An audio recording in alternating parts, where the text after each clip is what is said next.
శ్రీ రేణుక ఎల్లమ్మ తల్లి జ్యోతిష్యాలయం. ముఖం చూసి జ్యోతిష్యం చెప్పబడును. మీ పేరు బలము, మీ భవిష్యత్తులో జరగబోయేది చెప్పబడును. మీ కుటుంబ సమస్యలు, చదువు, ఉద్యోగం, మనశ్శాంతి, ఆరోగ్యం మరియు సకల సమస్యలకు పరిష్కారం చూపబడును. భయము, అనారోగ్య సమస్యలు, అనుమానం, చెడు ప్రయోగాల నివారణకు పరిష్కారం చూపబడును.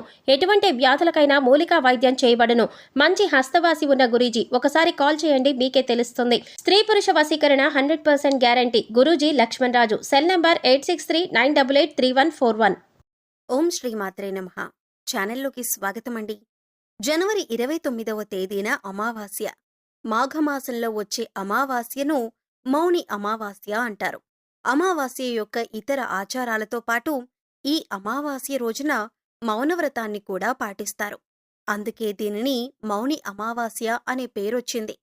ప్రస్తుత పరిస్థితుల్లో రోజంతా మౌనవ్రతాన్ని పాటించటం అసాధ్యం.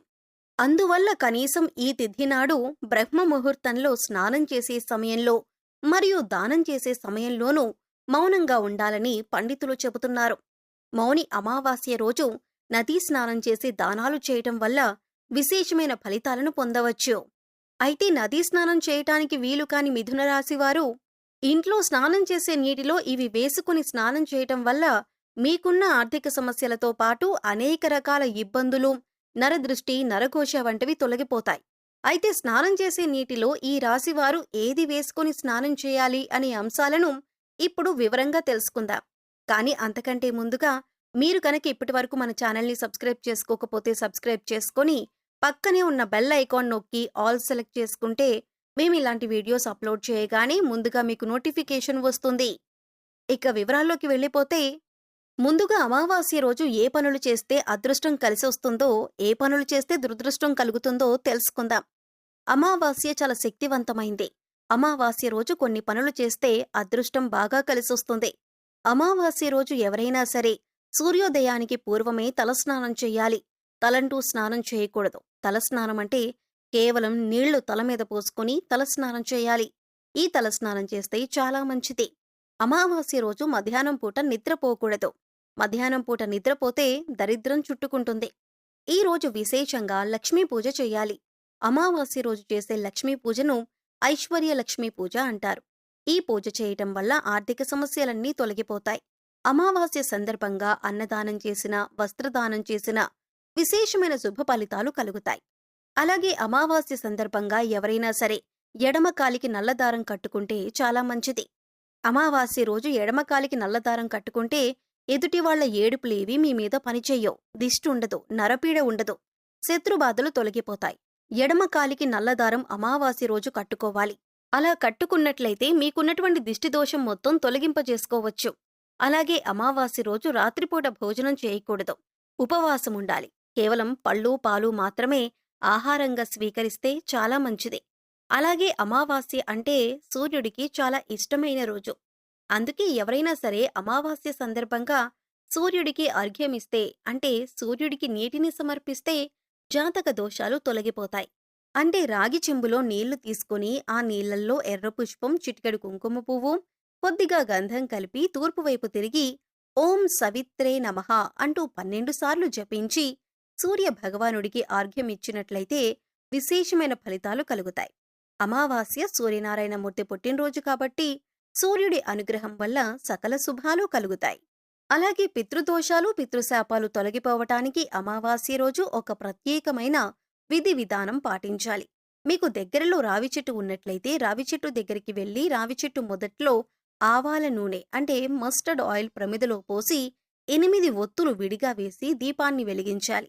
అమావాస్య రోజు ఎవరైతే రావి చెట్టు దగ్గర ఆవాల నూనె దీపం పెడతారో వాళ్లకున్నటువంటి పితృదోషాలు, పితృశాపాలన్నీ తొలగిపోతాయి. అలాగే అమావాస్య సందర్భంగా నవధాన్యాలకు సంబంధించిన ఒక ప్రత్యేకమైన పరిహారం పాటిస్తే లక్ష్మీ కటాక్షం చాలా సులభంగా కలుగుతుంది. నవధాన్యాలు అమావాస్య రోజున నానబెట్టి వాటిని లక్ష్మీదేవికి నైవేద్యంగా సమర్పించి ఆ తరువాత ఆ నవధాన్యాలు ఎక్కడైనా పరిశుభ్రమైన ప్రదేశంలో చల్లాలి. కొన్ని రోజుల తర్వాత నవధాన్యాలకు మొలకలు వచ్చాక ఆ మొలకలు వచ్చిన నవధాన్యాలు గోవుకు ఆహారంగా తినిపించాలి. అమావాస్య రోజు నవధాన్యాల పరిహారం పాటించటం ద్వారా ఆర్థిక ఇబ్బందుల నుంచి సులభంగా బయటపడవచ్చు. అమావాస్య సందర్భంగా ఈ ప్రత్యేకమైన విధి విధానాలు పాటించండి. అమావాస్య రోజు కామ్యకర్మలేవీ చేయకూడదు. అంటే కోరిక కోరుకొని చేసేటటువంటి కార్యక్రమాలు ఏవి కూడా చేయకూడదు.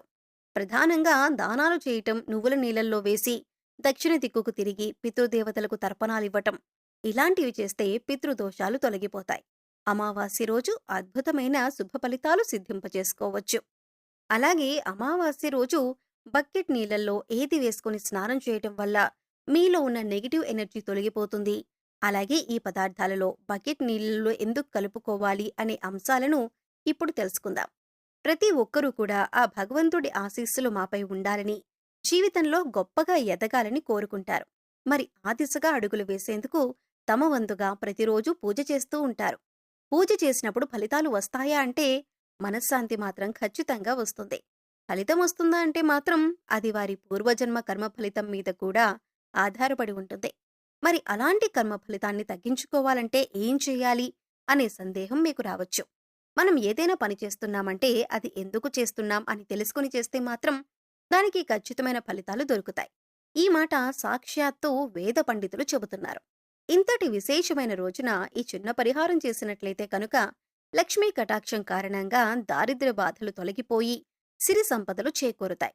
చూడటానికి ఈ పరిహారాలు తేలిగ్గా అనిపించొచ్చు, కానీ వీటి ఫలితాలు మాత్రం చాలా గొప్పగా ఉంటాయి. ఇందుకోసం మీకు ముఖ్యంగా కావాల్సింది నమ్మకం. అలాగే ఈ పరిహారం మనకి పనిచేస్తుంది, కష్టాల నుంచి బయటపడేస్తుంది అనే విశ్వాసం. పరిహారంలో భాగంగా ముందు స్నానం చేసే నీటిలో ఏమేం కలుపుకుంటే మీకు లక్ష్మీదేవి అనుగ్రహంతో సిరి సంపదలు పొందుతారో చూద్దాం. అంతేకాదు వాటిని ఎందుకు కలుపుకోవాలి అనే విషయాన్ని కూడా తెలుసుకుందాం. ఈ సృష్టిలో ప్రతి ఒక్క పదార్థానికి కూడా ఒక ప్రత్యేకత ఉంటుంది. అంతేకాదు మనం కనుక మనసులో బలంగా సంకల్పించుకుంటే ఆ పదార్థంలో ఉన్న గుణం ప్రత్యేకమైన పదార్థాలతో చేర్చి ఉపయోగించటం వల్ల మన సంకల్పాన్ని భగవంతునికి చేరవేస్తుంది. కానీ ఈ పరిహారాలు తేలిగ్గా ఉన్నాయి కదా చేసేద్దాం అని చేయడం కాదు, మనస్ఫూర్తిగా నమ్మి చేయాలి. అప్పుడే మీకు సత్ఫలితాలు వస్తాయి. ఇక ఇంతటి విశిష్టమైన అమావాస్య రోజు ఈ రాశివారు ఉదయాన్నే నిద్రలేచి చక్కగా స్నానం చేయండి. అలాగే స్నానం చేసే నీటిలో ఒక తమలపాకు, కొద్దిగా రాళ్లుప్పు, అలాగే 2 హారతి కర్పూరం బిళ్ళలను పొడి చేసి వేసుకుని ఇవన్నీ నీళ్లలో కలుపుకొని స్నానం చేయాలి. ఈ నీళ్లతో పిల్లలు ఇంకా పెద్దవాళ్లు కూడా స్నానం చేయొచ్చు. తమలపాకులు అంటే శుభసూచకం, అలాగే భగవంతుడికి ఎంతో ఇష్టం. అంతేకాకుండా ఈ పదార్థాలన్నీ కూడా మీలో పాజిటివ్ ఎనర్జీని పెంచుతాయి, మీ చుట్టూ ఉన్న నెగిటివ్ ఎనర్జీని తీసేస్తాయి. ఈ పదార్థాలను నీళ్లలో కలిపి స్నానం చేయటం వలన భగవంతుని అనుగ్రహాన్ని పొందుతారు. ఇక రెండో పదార్థం మనం నీళ్లలో కలిపింది రాళ్లుప్పు. ఈ రాళ్లుప్పు నీళ్లలో కలపటం వల్ల మనలో ఉన్నటువంటి నకారాత్మక శక్తి అనేది తొలగిపోతుంది, అంటే నెగిటివ్ ఎనర్జీ. వాస్తవానికి చెప్పాలంటే మనకు తెలియకుండా మన మీద ఒక రకమైనటువంటి నకారాత్మక శక్తి పనిచేస్తూ ఉంటుంది. ఇక ఇలాంటి నకారాత్మక శక్తి ఉన్నప్పుడు మనం చేసే పనుల్లో ఆటంకాలు రావటం, అలాగే ఆర్థికంగా కుంగిపోవటం, ఇలాంటివన్నీ చూస్తూ ఉంటాం. ఇక ఈ నకారాత్మక శక్తి నుంచి బయటపడటానికి చిన్న చిన్న పరిహారాలు చేసుకుంటే సరిపోతుంది. దాన్ని తొలగించుకోవటానికి రాళ్లుప్పు మనకు ఎంతగానో సహాయపడుతుంది. ఇక మూడవ పదార్థం మనం నీళ్లలో కలిపింది కర్పూరం బిళ్ళలు. ఇలా 2 కర్పూరం బిళ్ళలను పొడి చేసి నీళ్లలో కలపటం వల్ల మనలో దైవభావం పెంపొందుతుంది. దీన్నుంచి వచ్చే సువాసన మనలో ఉన్న చెడు ఆలోచనలను తొలగించి ఆధ్యాత్మిక వైపు మనల్ని నడిపిస్తుంది. ఈ రోజున విష్ణుమూర్తిని వైద్య వీరరాఘవ స్వామిగా పూజిస్తారు. స్వామివారి దగ్గర దీపారాధన చేసి బియ్యపిండిలో బెల్లం, కొద్దిగా యాలకుల పొడి కలిపి పిండి దీపాన్ని వెలిగించి స్వామివారిని పూజించటం వల్ల అనేక రకాల అనారోగ్య సమస్యల నుంచి బయటపడతారు.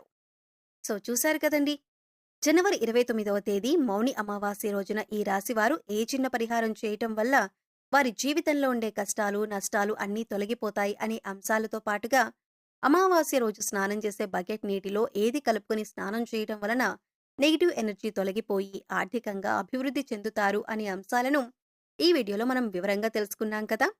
ఈ వీడియో మీకు నచ్చినట్లయితే లైక్ చేయండి. అలాగే మీ ఫ్రెండ్స్ అండ్ ఫ్యామిలీ మెంబర్స్లో ఎవరైనా మిథున రాశి వారు ఉన్నట్లయితే వారితో ఈ వీడియోను షేర్ చేసుకోవటం మర్చిపోకండి. అలాగే ఇప్పటి వరకు మన ఛానల్ని సబ్స్క్రైబ్ చేసుకోకపోతే సబ్స్క్రైబ్ చేసుకొని పక్కనే ఉన్న బెల్ ఐకాన్ నొక్కి ఆల్ సెలెక్ట్ చేసుకుంటే ఇలాంటి వీడియోస్ అప్లోడ్ చేయగానే ముందుగా మీకు నోటిఫికేషన్ వస్తుంది. మరో చక్కటి వీడియోతో మళ్ళీ కలుసుకుందామండి. ఓం శ్రీ మాత్రే నమః.